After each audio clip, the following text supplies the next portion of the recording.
They say not all wounds are on the body. Some are carved deep into the soul, and those wounds shape us forever. This is my story. The story of a girl who longed for her mother's love all her life, but instead, one day had to endure the brutal strike of a hammer from her own sister. It was just another day, a scorching summer afternoon. My sister and I were playing in the courtyard. A small argument sparked between us, and in moments, it spiraled into something terrifying. In a fit of rage, my sister grabbed the hammer lying nearby. I never thought she would actually strike me. But suddenly, I felt a heavy blow crash into my arm. A scream escaped my lips but dissolved into the walls. The pain was unbearable, like my arm had been torn apart. My father rushed me to the hospital. The doctor examined the x-ray and said, "It's a fracture. If you had delayed even a little, the damage might have been permanent." My father's eyes welled with tears. He kept asking, "Child, how did this happen?" With trembling lips, I spoke the truth. "Papa, it was my sister. She hit me with the hammer." Father was stunned. But my mother? Her face remained blank. She simply said, "Kids fight all the time. Don't make this into a big issue." The doctor, in a stern voice, replied, "This isn't a fight. This is abuse." But to my mother, it was nothing more than a minor squabble. Back home, my parents argued. Father said, "This is cruelty. Didn't you hear her screams?" Mother replied sharply, "She's exaggerating. It's just a little pain and she's making a big drama." That single sentence pierced my heart. Would my mother ever believe my pain was real? I went to school with a cast around my arm. Friends gathered asking, "What happened to you?" I forced a smile and lied. "I fell down the stairs." Why? Because I didn't want the world to know.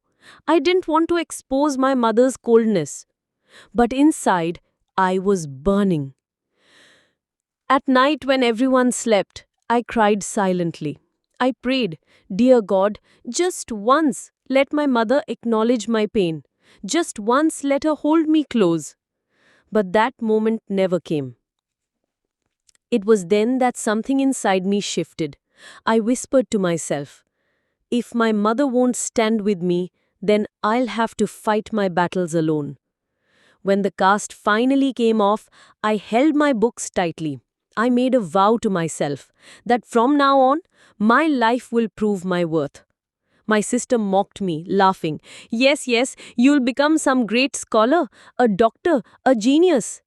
I stayed quiet because now I knew the best revenge is success. I began to burn midnight oil.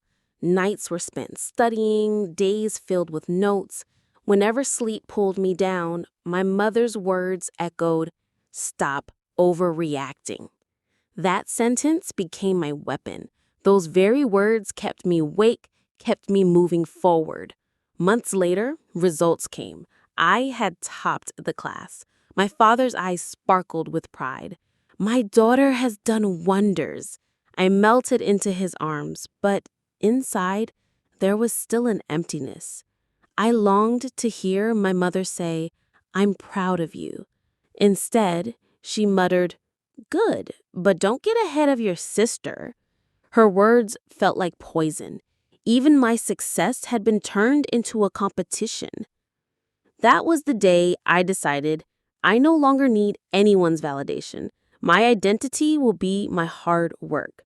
I reshaped myself. Books became my closest friends. Prayers became my refuge. And pain, my fuel. Years passed. Not only did I excel in school, but I became one of the top students in college. Finally, the day came I had dreamed of. At my university graduation, my name was called. The hall thundered with applause. My father's eyes glistened with pride. And my mother, she sat quietly in the audience, her face unreadable. She said nothing, but for the first time, I saw a flicker of softness in her eyes. That day, I realized something powerful. The truest love is the love we give ourselves. The wound of my mother's coldness may never heal completely, but that wound shaped me into who I am today. I was no longer that weak little girl. I had become a woman who turned pain into power. Friends, this was my story. A story that taught me sometimes the world won't hold you, it will push you. But that push can lead you to your destiny. If you've ever faced a moment when even your loved ones didn't stand by you, share your story in the comments. Your story might become someone else's light. And remember, whether your wounds are on the body or the heart, if you choose, those very wounds can become your greatest strength.